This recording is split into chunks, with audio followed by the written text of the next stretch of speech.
What happens when your worst fear becomes your reality? Hi, I'm Brent Cassidy. Welcome to the Nightmare Success In and Out podcast, where we explore how to overcome your fears and nightmares and set yourself free. We're going to be exploring this topic with guys I was in Leavenworth with and others who survived their own nightmare. These stories can be inspiring, sometimes sad. There's some humor, but hopefully you can come away with a nugget of something that'll help you knock down some of the prisons you built up in your own mind. All right, welcome back, Nightmare Success In and Out listeners. This is where you come for what happens when your worst fear becomes your reality. How do you adapt, survive, overcome, set yourself free? Well, I've got a great guest here today, and I want to give a shout out to Drew Chapin because he connected Sam Mangel and myself. And if anybody's playing the board game at home, Drew was a guest, tech entrepreneur, San Francisco. And actually, he's got one of the top 10 listened podcasts, so you got to check that one out. So Drew he connected Sam and I, and I was just telling Sam before we got on, he's doing such great work. If you haven't been watching the news, if you have been watching the news, you might have seen Sam on quite a few news stations. He got out not too long ago, and he has started a business where he's a federal prison consultant who's doing things that help mitigate the process of the federal criminal justice journey. And he's doing such a good job with them. He's helping CEOs and doctors and politicians and he's foreign nationals, people facing their nightmare. And he's doing an incredible job with it. And I'll tell you, his story is one of those that everybody's fears. 7 o'clock in the morning, you get a knock on the door, and it's a bunch of FBI agents with windbreakers on, and they come into your house. And Sam had no idea what was going on. They shout out to his wife that they're arresting him, and away he goes in the back of the car. He later finds out it had issues to do with the insurance company that he had sold years prior, and the nightmare began. And Sam ended up supposed to be getting sentencing guidelines of about 18 months. He got 60 months, and that's why he's become such an expert on how in the world does this happen? How do you get into this? How do you get out of it? And who can help you with it? It's Sam. I can't wait to jump into all this. Before we do, I want to recognize the show sponsor, Auto Plaza Direct. Who likes spending a couple weekends walking a car lot looking for a car? Then you spend 4 or 5 hours in the dealership to buy a car. It's kind of like a trip to the dentist. Well, there's a better way to take away all that pain and hassle of getting a car. It's called Auto Plaza Direct. They're your personal car concierge. Just tell them the car you want, what you can pay, and they'll go find that car for you. They'll negotiate your best price. They also offer you warranties and financing. It's all full service. Go to autoplazadirect.com to get started with your personal car concierge, the new hassle-free way, the car buying experience you deserve. Auto Plaza Direct. Tell them Brent from Nightmare Success sent you. Sam Mangel, welcome. Thank you for being here. Thank you. Thank you for having me. Sam, your story is one that, like I said at the top, I think that's every citizen's nightmare, isn't it? That you are at home and all of a sudden your world spins into something that feels so out of control. And there's certain things in life that people remember. They say that those who are not just and impacted remember their firstborn. They remember certain monumental days or important days in life. Well, one of the days I remember is that I think it was April 18th of 2016. I had been retired for 4 years and getting a knock on the door of my house, 7 in the morning. I look outside the window and there were, 15, 17 men and women in the blue flat jackets, yellow FBI stencil, carrying shotguns. Oh, man. So living in South Florida, I opened up the door. I figured, it must be some drug dealer they were looking for. Wrong address. Right. I opened up the door and I was, didn't say anything. And they said, Sam Mangel, yes. Within, 2 seconds, they grabbed me by the shirt collar, put me up against the wall, had me handcuffed. Anyone else in the house, any firearms? I think my wife was in the shower. They got her out. put me in the back of the car, drove me to West Palm Beach. Didn't tell me anything, couldn't tell me anything, wouldn't tell me anything. I didn't have an attorney. I finally, remember the last words to my wife were, call an attorney, find someone. That was the first $2,500 that I spent to have an attorney at arraignment. And that started at that point a 2-year nightmare Yeah. of working my way through the justice system, plopping down that $500,000 for the attorney who guaranteed, promised me, don't worry, I'll take care of you. I'll take care of you. I can't do this before you're in the bed. And I remember him saying to me, don't worry, I'm always available. And he handed me a piece of paper that had 5 or 7 numbers on it. I think one was, his boat. The other was his daughter's college dorm number. That was on a Friday. On a Monday, I went to call him, and his assistant said, he's not in today. Well, will he call me later? Sure, I'll give him the message. It took until Thursday for him to call me back. And that's when I realized that the nightmare that I was in for. You were in for it. So Sam, let's go back a little bit. Did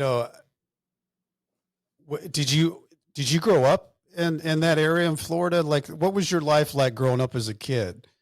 Mom, dad, siblings? Yeah, I mean, mom and dad, very, very close.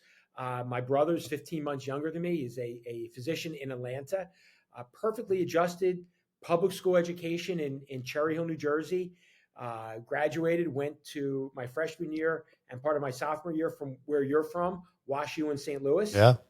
Then I transferred back east to Penn, finished in 85, moved to Hong Kong for about 4 years to work for a family company.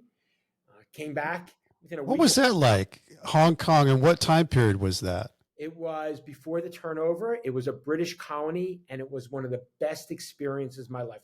I was there before China opened. Yeah. I remember going into China for the first time, dirt roads. People had the little Mao Red book that they were giving out. So living in the Orient from 85 to 89, unbelievable experience. What I learned, the culture, and I'd done a lot of traveling growing up with my parents, but living there on my own, I think was probably one of the best experiences of my life. And so many things have changed with China. I mean, we had a business, and it was like 2004, 5, 6. And I'd go over to Shanghai, and we were treated like rock stars when we arrived, and at that time there was such a different type of vibe of America, China, everybody's growing together, and how things have changed in the last 15 years, that the adversarial approach to where we are now to where we were then. Well, when I was there, I remember the Chinese and the workers in the factories viewed America as a country paved with gold. The roads were paved with gold, and everybody was friendly, and there wasn't a suspicion. There was a sense of, we're going to get there at some point. Very hardworking, entrepreneurial spirit. Mm-hmm. And the last time I was there was 1992 with my son. When my son was 6 months old, we took him there, and that's where he learned how to walk. But I have not been there since the handover back to the Chinese. Yeah. And I've got a great grandmother who, before communism, she left with a missionary, came over here to the United States. She thought she was going to Manhattan, meaning New York, and she ended up a little further from Manhattan, Kansas, in Chatopo. So she had quite an eye opening to the United States. But she was an incredible woman, but she never saw her family again. So I always thought that was interesting, how many people were affected by, that whole changeover with China, and how many families didn't, see. I'd love to go back and see relatives that, what are they doing over there now? But that had to be a heck of an experience for you. How old were you in that time period? I was probably 23 until I was 27. And okay. I remember the first time what a great time to go. Unbelievable. I was single. I was living in the expat community. I remember the first time I went to China, and as I crossed the border at Lowu, there was a McDonald's. The first McDonald's was Shenzhen, China. And the people had to save weeks and weeks to get a hamburger. And there were lines around the building, around the block, to get into it. And that was the spirit, Yeah. of the locals. And in the early 80s, it was a completely different, non-confrontational Yeah. vibe. And Yeah. again, as a single guy, I loved it. There was Yeah. It nothing. had to be great. So you come back from Hong Kong. What's your next step in your life journey there? Worked for my father's company for a few years, and in 2000, actually 1998, I was approached by, at that point, CNA Life Insurance. I just got my life license, and they were getting into what was called viatical settlements. Yes. Very aware of that. I got a fraternity brother that got into that, and he was in San Francisco, did really well. Right. So terminally ill people.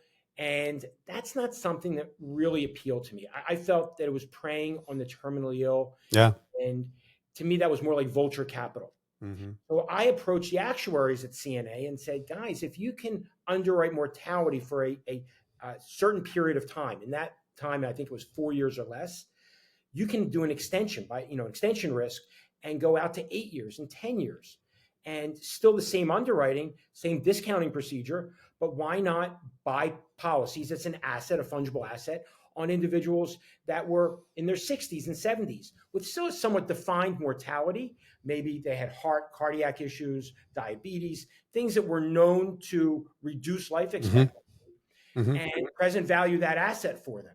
And CNA loved the idea, and they said, run with it.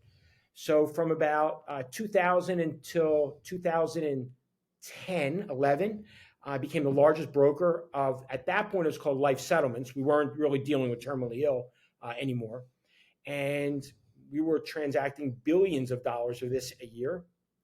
I sold the company in 2011, said to my wife, why don't we move down to South Florida? Why don't we become snowbirds, take a couple months off? And came down here 6 months and loved it. Mm. My children were in college at that point. They were in GW. So I said, this is a great opportunity. Came down in month 7 is when, oh gosh, no. It was a couple years later that I remember we just moved to a house and getting that knock on the door. And that's when all the fun started. Wow. So you really thought that you had accomplished what you were wanting to accomplish in life, and you were going into the slow lane. I was going to bicycle. I'm an avid cyclist, and I was going to cycle the rest of my life. Every morning, right along the beach, that was my thing. Unbeknownst to me, the only cycling I was going to be doing for 21 months was on one of the spin bikes at the camp in Miami. Which, by the way, that was also my job. that's probably, but that's having a good prison job does help you eat time. Sam, so you get the knock on the door. The world spins out of control. You get an attorney. What, with your family and your friends around, what's going through your mind as you're walking through this? So I always tell people it's like the 5 stages of grief. The first is denial. Yeah. Absolutely. The government's crazy. They don't know what they're doing. I'm going to fight this. This is just absolute lunacy. First attorney I met, who was at my arraignment, said to me, okay, if you want to retain me, it's $100,000. But by the way, I'm not licensed in the Eastern District of Pennsylvania, so we have to get another attorney up there for me to appear. And I said, well, why not just get an attorney up there? That was my first interaction with criminal defense attorneys. After the denial, and I remember on my first meeting with the attorney, I said to him, this is crazy. This is we're going to fight this. Yeah. And that's when he said to me, okay, $500,000, one fee, I'll get you through sentencing. And then don't worry, I'm always here. That's perfect. I'm going to do this. It's worth it. That was on a Friday. Check cleared on Saturday. I didn't speak to him for 6 more days. But my natural reaction was the first stage of grief. Yeah. Denial. This couldn't have happened. It's not possible. Not me. And the attorney in my first meeting said something, used the term mens rea. Yes. Did I know or have knowledge of what I was doing? Now, my situation was, I'm going to say, might have been different from others in that it had happened. The statute of limitations was running out 2 weeks before I was arraigned or charged or arrested. That's interesting. But I didn't know that they had a sealed indictment for almost 6 months prior to that. Okay. During when I met the attorney and he showed me the reams and the amount of information, I said, "Well, explain to me where this came from." And he said, "Well, did you have an employee?" And at the time, I had 150 employees. Mm-hmm. "Did you have an employee named Joe?" I said, "Sure." He was my senior manager of one of the divisions. Well, Joe was arrested in 2011 for a state drug charge in New Jersey. Joe made a deal with the prosecutors in New Jersey that he could bring a bigger fish to the table, which was me. No matter how you look at it, right, wrong, or indifferent, it was my company. The benefits inured to me, and my wife owned one of the companies. And when my attorney said, if we don't do something quickly or you don't settle this, they're going to bring your wife into it. Yeah. And that's chapter and verse. I mean, that's something that's in the playbook. And I said, well, she had nothing to do with it. She just owned it in name only. She was not an active participant. Doesn't matter. That's what they're going to do. Mm-hmm. And that's when denial turned to anger mm-hmm. and frustration. Mm-hmm. How could they do this? And I remember the attorney said, you're dealing with the 800-pound gorilla. They win 98% of their cases. Let me negotiate. And this was after my check cleared. And we're not at that point. He said, let me negotiate the best possible plea for you. Don't worry, you're never going to serve a day. Mm-hmm. I promise you. Words to live by. Yeah. And he said, give me a couple months. That was, say, June of 2016. It took about a year and a half for the plea to be negotiated. Finally, he negotiated the plea. Don't worry. Great plea. You have roughly 12 points on this point chart, which I knew nothing about. You're never going to serve a day. Did my pre-sentence report, didn't explain anything to me about my pre-sentence interview. Don't worry, we'll have dinner afterwards. And let's talk about that a little bit, Sam, because there's a lot of people that listen to this that, or some people know about that pre-sentence report and some people don't. That's maybe one of the most important things that you have in your world, going from that moment when you do that to sentencing, to your case manager, to the probation office when you get out. What is that? That's the Bible. That is your Bible from the day of the interview into the day you end supervised release. That document is not only chances are the only document that your judge will ever read about you. Because I tell clients all the time, the judge typically sees you 2 times. Mm-hmm. One, the first day is your change of plea, because usually your arraignment is a magistrate. Yeah. Your change of plea, and the day of sentencing. And the day of sentencing, the judge has 5 other people being sentenced. You're just a number. So he reads this document. This 3-ring binder. Right. About you. And that tells your life story. It tells your education, how you grew up, your criminal history, your charges. But that document is a direct reflection of how the judge sees you, how your case manager in prison sees you, how your counselor, if you go to a halfway house, how supervised release. That tells you if you're a risk. Do you have substance abuse issues? What's your family life like? Everything. And if you don't help to create the narrative of that document, unlike what I did, mm-hmm. the fallout can be so vicious and problematic, not only in terms of sentence length.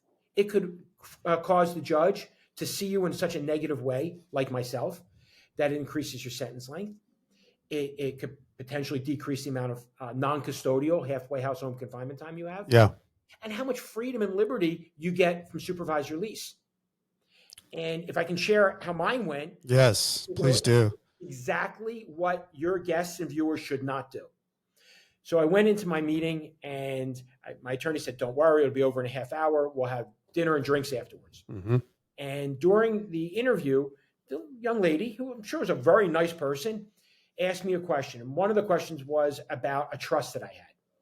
And I felt that it wasn't her business to know about an irrevocable trust that I technically didn't own. So I said, it's none of your business. And she looked at me and said, what do you mean it's none of my business? I'm entitled to everything. And my attorney didn't say anything. And I took the position, it's none of her business. She said, we'll call the judge. The judge said on a speaker, whatever her name was, really, it is none of our business at this point. And I felt a victory, man. I got this. Got it. I won and I beat the government. And we started talking about things like, was I drinking or if I had done drugs? And I said, ma'am, I hadn't done drugs since the late 70s, early 80s, since college. Drinking, yeah. You kidding me? I drink like a fish. Who wouldn't, given the stress and strain I'm under? And she said to me, well, is it a problem?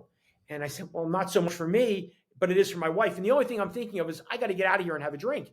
Yeah. And I didn't know why she was asking me about this. My attorney, who promised me probation, never told me about the RDAP drug and alcohol program and why she was asking me that.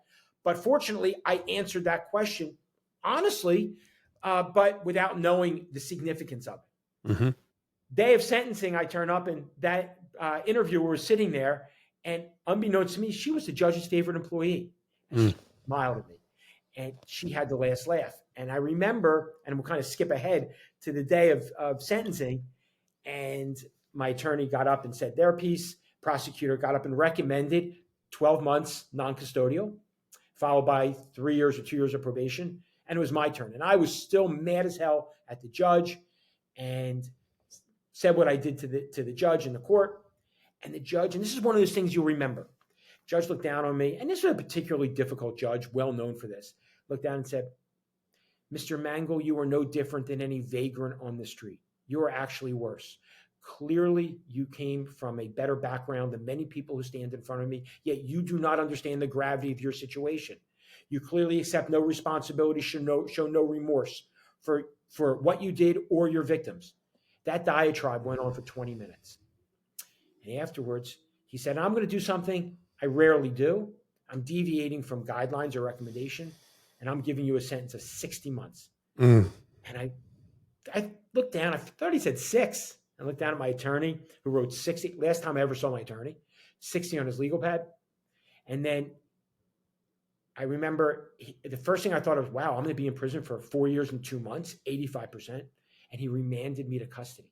Oh, man. Which is not done often. No. And I went into the bowels of the Philadelphia Detention Center. And I can share that story now if you want. Yeah. I remember going down into a holding pen with 20 other inner city inmates, defendants from Philadelphia. And I was the only, 54-year-old white Jewish guy, bald with glasses that walked in. And they quickly got me up to my floor. And they gave me a bedroll. And they said, you're in cell 31B or something, or upper. And I remember going to my cell, and it was a young man, 30 years old, with 2 teardrops. And he's looking at me, and nothing was said. And we're talking, and 30 minutes later, another inmate came to the door and just shook his head like this and left. And that's when I realized, wait, these guys have phones. They know that I'm not a sex offender. Because that was, when a young or an older white guy comes in and it's remanded to custody, usually it's a sex offense or some form of violence. It's not a white collar crime. Right. And that's when that 30-year-old who was there for 30 years to life, fentanyl, said to me, I never met a Jew before. And the only thing I could think of saying was, wow, I never met a gang member before. And I figured, if he didn't stab me then, I was going to make it. You were going to survive. And that started my 6 weeks at the detention center before, I took the bus. Oh, man. And I talked about this, Sam, when we were talking on the phone, is that is the worst of detention is that jail piece, when it's so transitory. Somebody could be there for a DWI or somebody that could have killed somebody. Everybody's thrown into the same thing. Most people don't ever go outside. They're stuck in this pod. And I mean, it's like shock treatment. And you went directly into that, totally unplanned. I can't imagine, because I'm sure the conversation you had with your wife going into that courtroom, you were not thinking that was the last conversation you were going to have before you were remanded to custody. I took my daughter to work that day, and I said to her, Callie, where do you want to go for dinner tonight? Because after this is over, any restaurant you want to go, we'll go for dinner. Unbeknownst to me, my dinner was going to be a bologna sandwich in the holding center of the Philadelphia Detention Center. So So let's talk about that 6 weeks, because what kind of communication are you having with your attorney or anyone in that world of what happens next? Because that's you've entered into the unknown world immediately. And when you get into that, the worst thing you want is to travel as a prisoner, which you're automatically, signed up for when they do that to you. Otherwise, you have a voluntary, surrender to that prison they give you a date and time, and you show up at the gate and say, "I'm here." That's not your world of what you went through, Sam. So I learned quickly what to say, what not to say, and to kind of hide behind my cellie, my roommate. He was the king of the pod. Clearly, it was a more senior gang member, and I tried to be as low key as possible. I never talked to my attorney again. Had no communication, but on the first night, I called my wife and I said, appeal. The first thing that people think about after they get to prison or they're sentenced is an appeal. Somebody got it wrong. My attorney got it wrong, or the judge got it wrong, appeal. Because that's the last vestige of hope, is an appeal. And people don't realize what goes into it and the likelihood or not of success. And money. So it was another $50,000 on an appeal attorney, and same treatment where I had to deal with him in Philadelphia. I didn't know that I wasn't going to stay at the detention center for the length of my sentence, or I thought maybe they were going to transfer me to a local prison. While I was there, it was, they had violence. There's no question about it. There was quite a bit of tension on the floor. I saw an inmate get stabbed, and you learn very quickly how to stay out of things. But I also remember one thing about being in a cell is the jingle of the keys. That's how you know the door is being locked at night, and that's how you know when you're being let out for either after count or in the morning. And you have to pay attention, because there are no clocks, there are no alarms. It's the jingle of the keys. And I can't imagine being in a higher level institution for a long sentence, because that is the only thing that is with regularity, is the jingle of the keys. And it was a great feeling when I finally got down to the camp in Miami not to hear that anymore. So how did you get transported down there? One afternoon, they called me and said, pack up. Well, in the detention center, I didn't have much to pack up. Right. And I said, where am I going? We can't tell you. I said, what do you mean? I have to tell my wife. What do you mean you can't tell me? So a counselor said to me, pulled me aside. I said, I think you're going to Miami. I said, Miami? Well, I had been a resident of Florida, and I didn't understand how the BOP functioned and how designation worked. So I said, no, I can't go to Miami. My appeal's being heard up here. I need to go to a place closer. There was no discussing it. And my cellmate said to me, you're going to a camp, right? And I said, I hope. Asked to be a bus orderly. And I said, what is it? He said, trust me, asked to be a bus orderly because you're minimum security. So I went downstairs the following morning at 4:00, or you're in a long line of inmates going on a bus that has rails and bars on the outside. And they stand everybody in line, put you in a polyester jumpsuit, and they start shackling you. And they shackle your feet and they shackle your hands, but they also put you in a black box in front of you so you have no way of moving your hands. And I said to the marshal, I'm going to a camp. I'd like to be an orderly.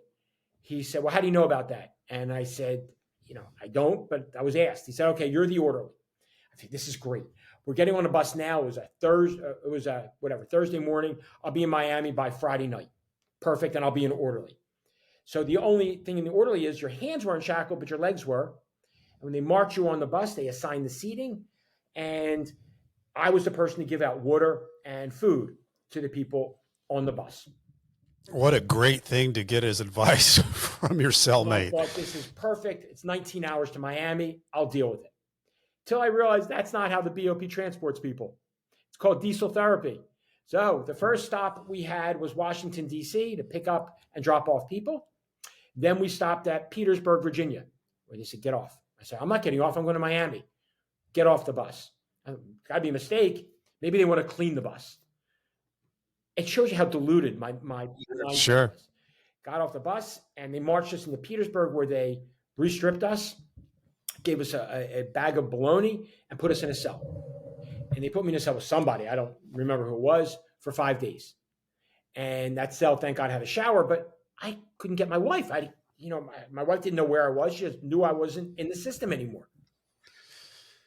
2 weeks later, after going to Petersburg, Atlanta, which is the worst facility I could ever imagine. It's a United States penitentiary. I've heard about it. Where I was housed with a individual, a legal immigrant, medium security that couldn't sleep, and he would walk the cell at night, and that was scary. 5 days later, we went to Tallahassee.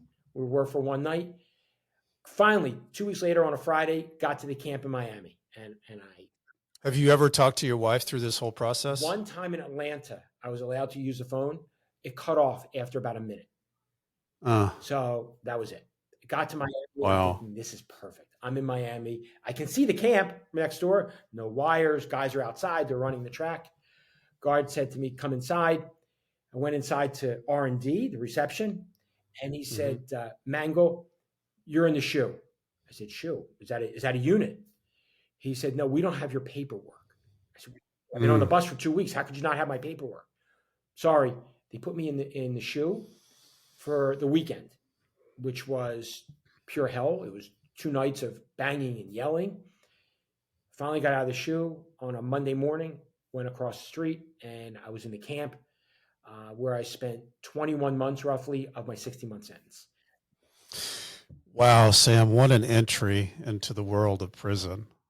I mean, I didn't know that story. That you talking about hardcore entry therapy.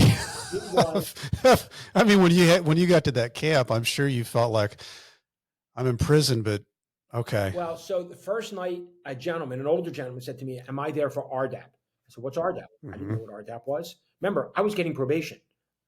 He explained to me what RDAP was. And I remembered saying in my pre-sentence interview that, yeah, I drink a lot.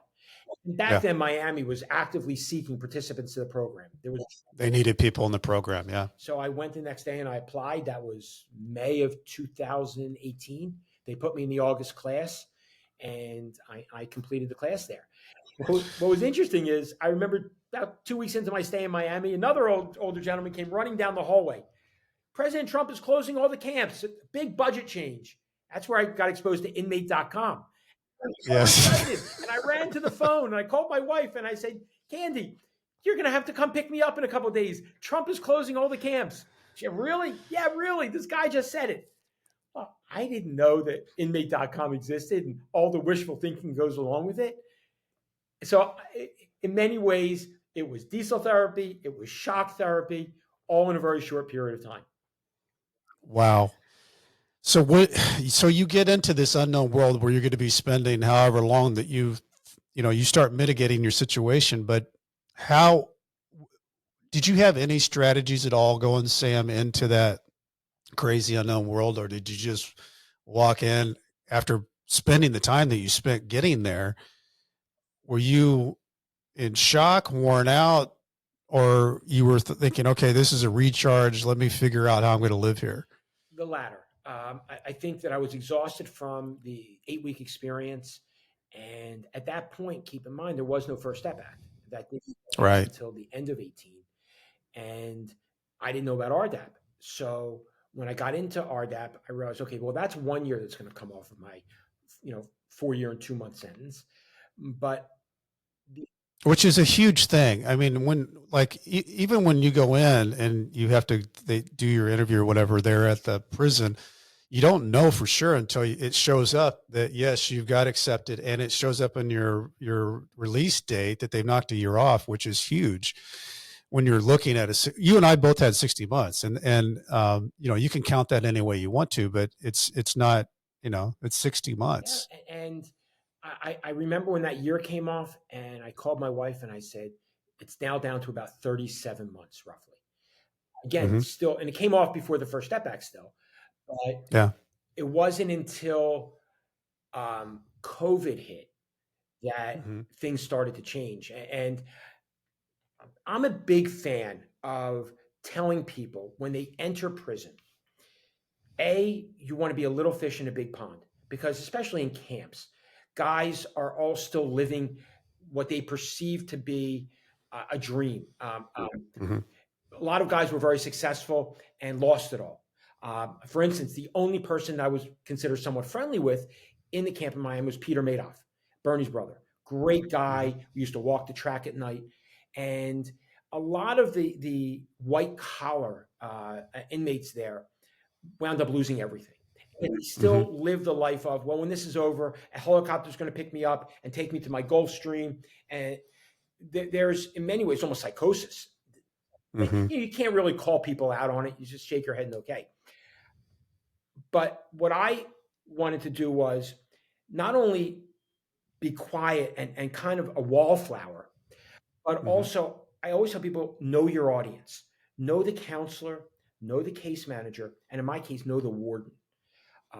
If I can tell a story, as a Yeah. cyclist, maybe a couple months into it, I was out back. I was always the first one up in the morning, 5 o'clock.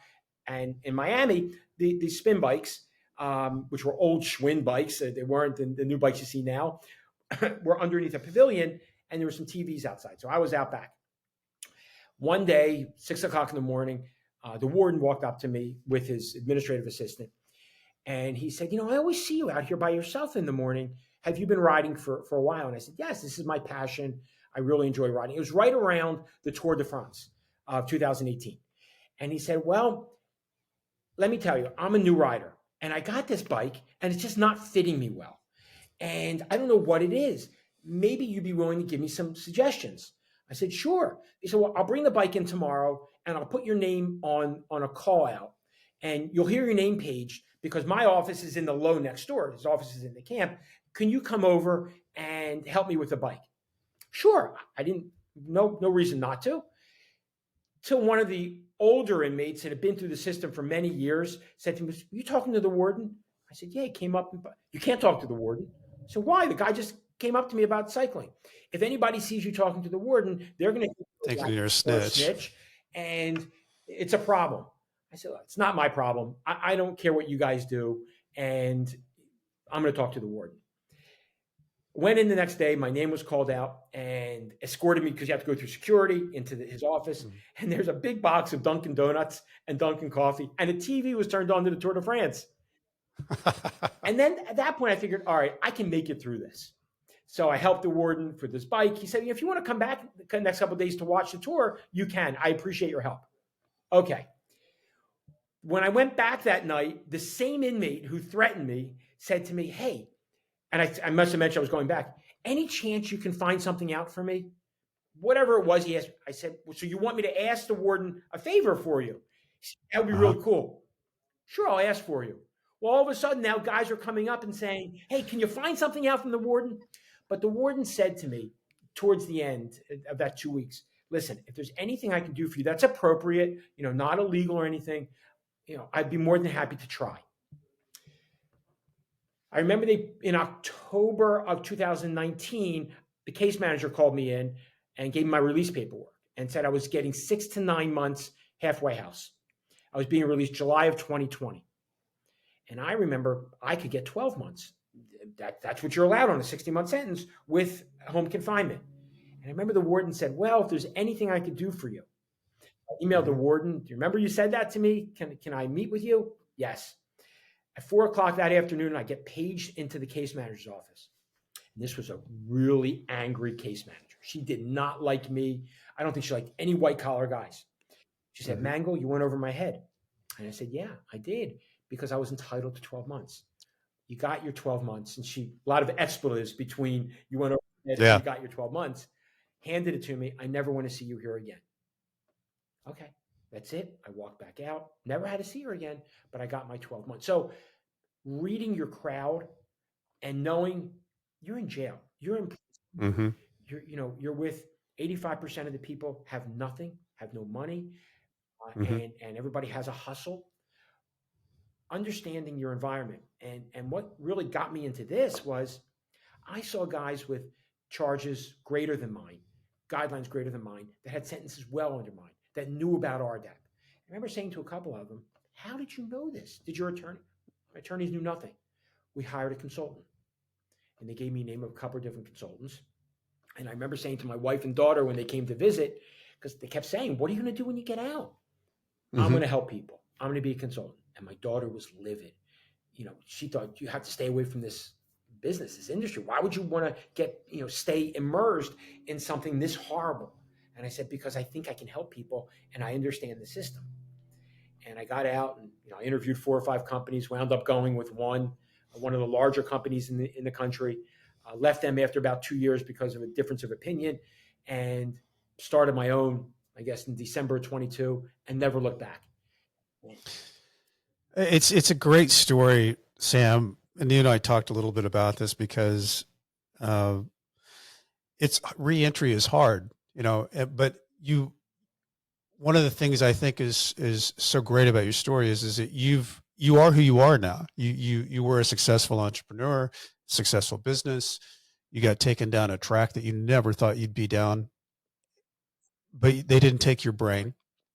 You're using that for the experience that you've had from the time that you went to Hong Kong to the time that you got out of prison and what you've experienced. And that can help so many people in so many ways.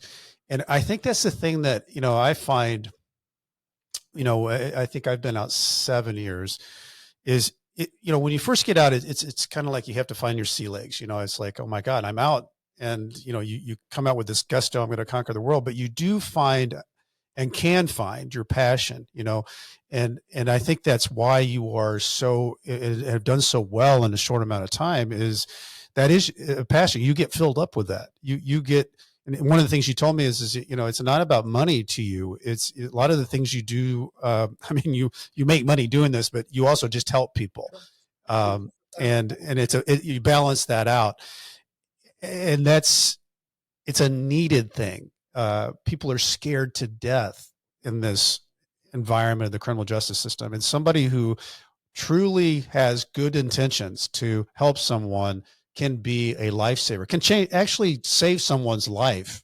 Because a lot of people can get indicted and they think, I'm ending it. And if they have somebody that's holding their hand and says, no, you can survive this, and this is how you survive, that's what you're offering people, is to walk beside them and give them what they need. As I told you when we first spoke, 85% of my practice is therapy. It's about telling a client, their spouse, their children, their parents, hey, I'm available 7 days a week.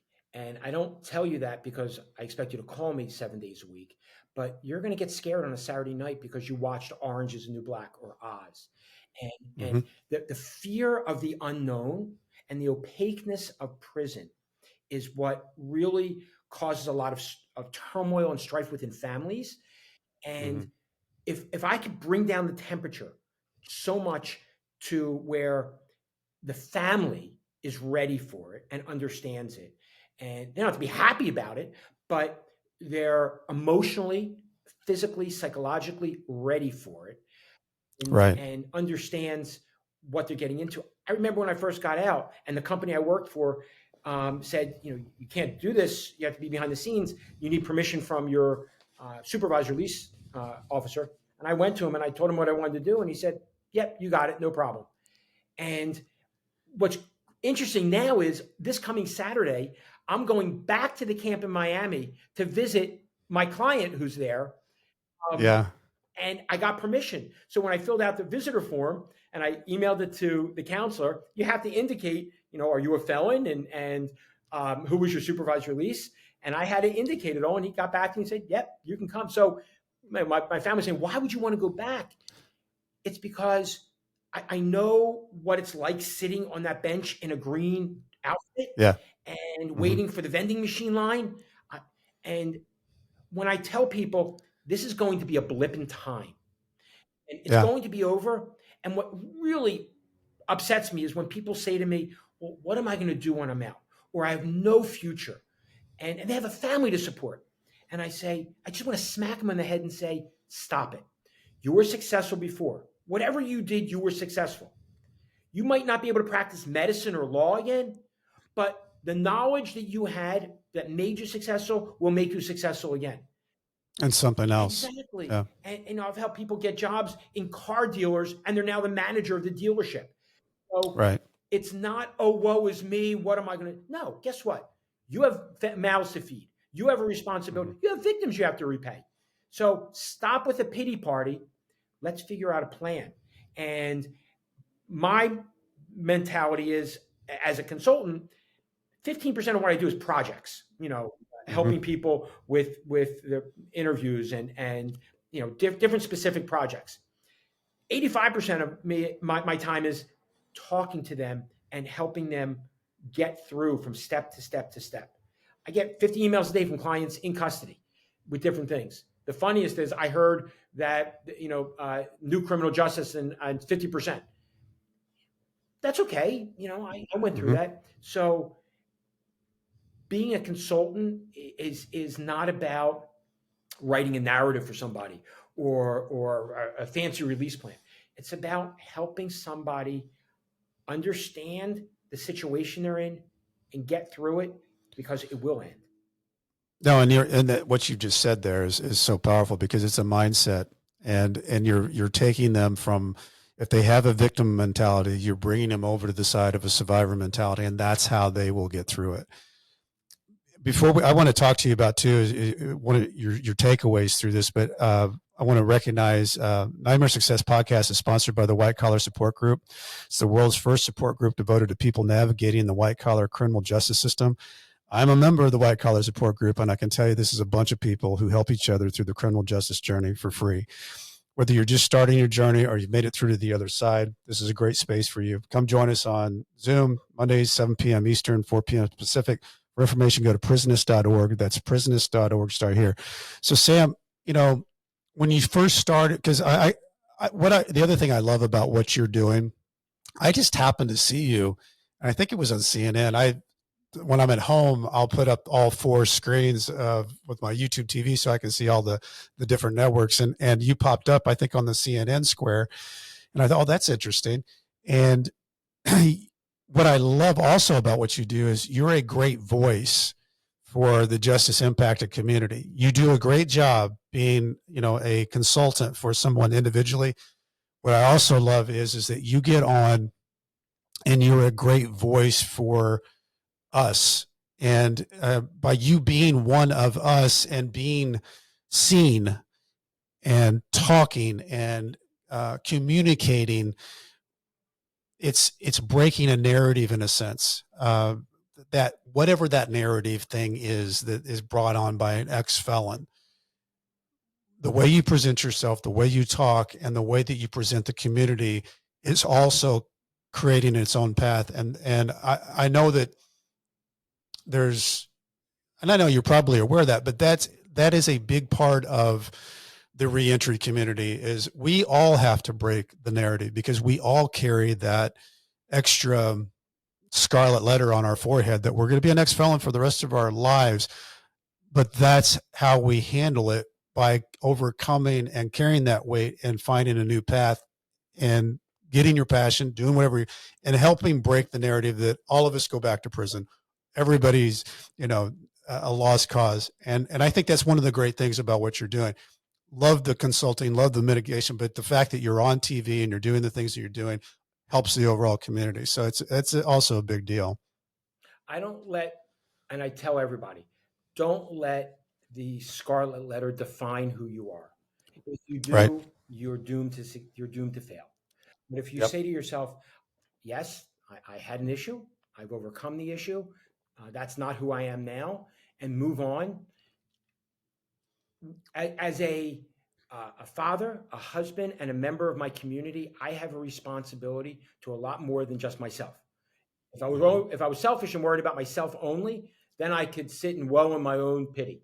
But that's not how Right. life goes, and that's not how responsible people should live their lives. And I Yeah. tell anyone that's going through this, or their family, that it's a hiccup.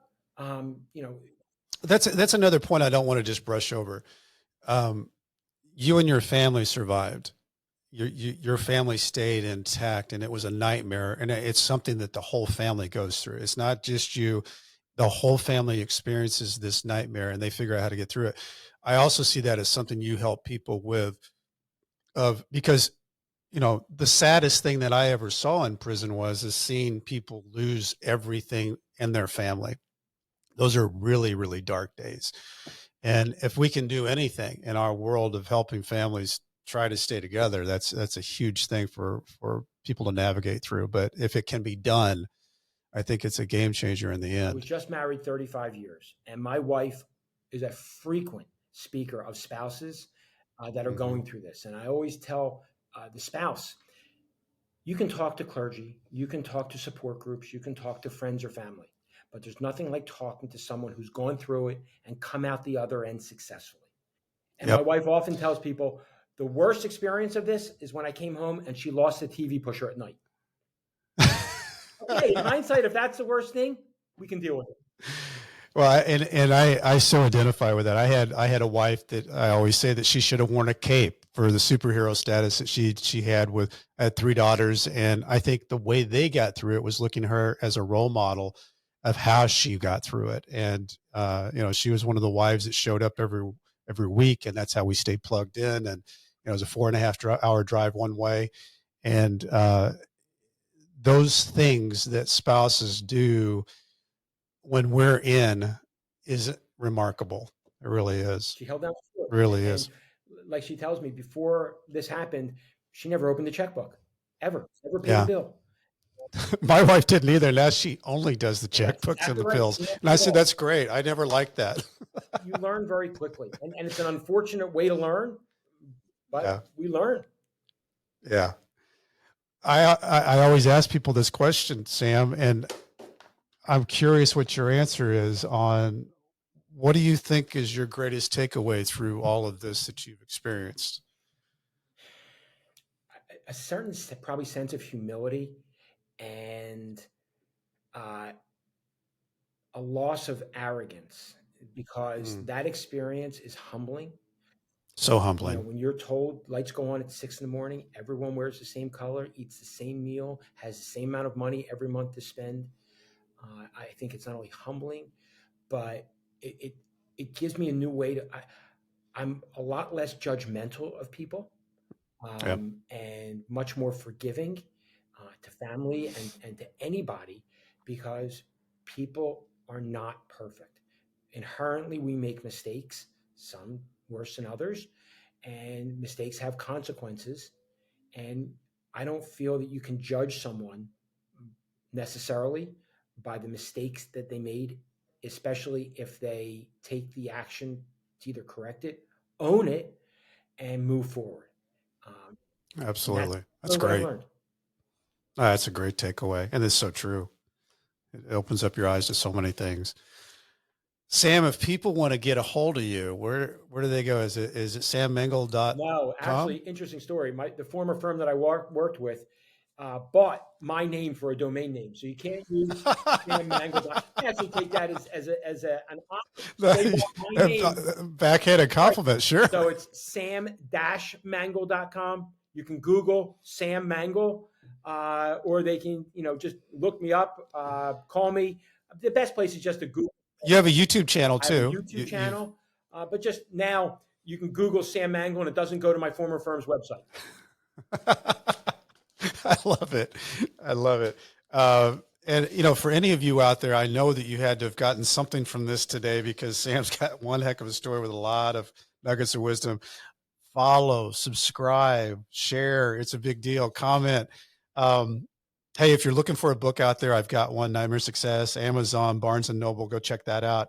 I know it's a hassle, but if you got time, it puts the show on steroids. If you leave a review on Apple, it does something to the show and it's a really good thing. If you want to find me, it's brentcassidy.com. I spell it wrong. It's with a TY, not a DY. Sam, thanks so much for being on. I loved your story. I'm a big fan of yours, and I wish you the best of everything that you're Thank you for doing. the opportunity. Nightmare Success, in and out. Oh, and as I always used to say when I was writing my emails back and forth, stay strong. I'll do the same. See y'all later.